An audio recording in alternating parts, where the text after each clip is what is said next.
এইটা তুমি বলছিলে একটা ভৌতিক নিয়ে জিজ্ঞেস করবে আমাকে, বলো।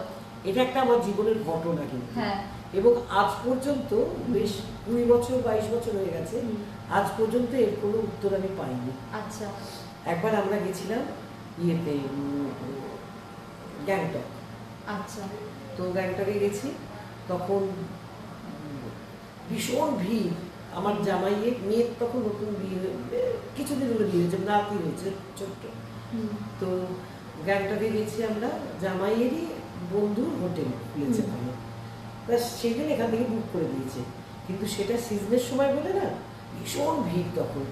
এবার আমার তো গায়ে পড়ে কথা বলা ভাই আছে, আমরা যখন যাচ্ছি গ্যাংটকের পথে যখন যাচ্ছি, তখন একজন ভদ্রলোক আর ভদ্রমেয়ের সঙ্গে আলাপ হয়েছে।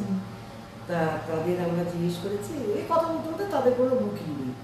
ওদের বুকিং নেই তো আমার তো মাথায় হাত, আহারে কোথায় থাকবে করে, মানে তোমারটা কনফার্ম, হ্যাঁ, কিন্তু ওদেরটা মানে ওদের জন্য চিন্তা আমার হচ্ছে। সঙ্গে চলুন, আমাদের সঙ্গে চলুন, আমাদের ওখানে হোটেলে ঘর আছে বলে তাদের একদম ট্যাকে করে নিয়ে ওই হোটেলে গিয়ে ঢুকেছে। তোমার রুমে? হ্যাঁ, না ওই হোটেলে ওই হোটেলে। আচ্ছা আচ্ছা। গিয়ে এবার শুনছি যে আর ঘর নেই।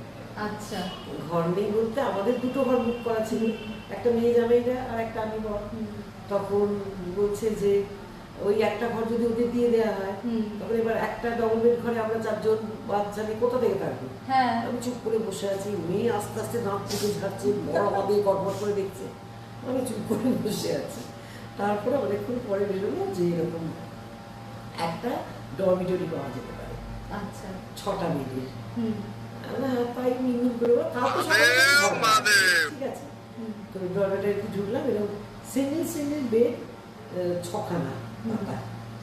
তো আমরা করলাম কি, 2টো বেড জুড়ে নিলাম, ওদেরও 2টো বেড জুড়ে দিলাম, ওদের বলে 3টে বেড জুড়ে দিলাম, বাচ্চা নিয়ে শুনে তো 3টে, আর আমরা 2টো শুয়ে কালকে সকালে তো ঘর পাওয়া যাবে, জিনিসপত্রগুলো রেখে জাস্ট রাত্রিরে ইয়ে করে সব শুয়ে পড়লাম।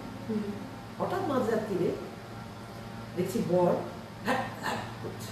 তখন আমি কি হয়েছে, যে বেড়াল নাকি ঢুকেছে ঘরে, একটা হালকা সবুজ আলো জ্বলছে, ওরা মেয়ে জামাই নাতি 3 জনের অকাতরে, মানে ডরমিটরির মধ্যেই তোমরা সবাই রয়েছে। হ্যাঁ, আর গেস্ট যারা তারা তো ভালো ঘর পেয়ে গেছে, আমাদের ঘরটা তো পেয়ে গেছে। ও আচ্ছা,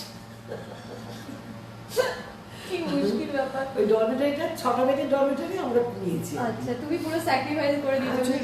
কত যা খেয়েছে না, এখন ধান যখন খাই তখন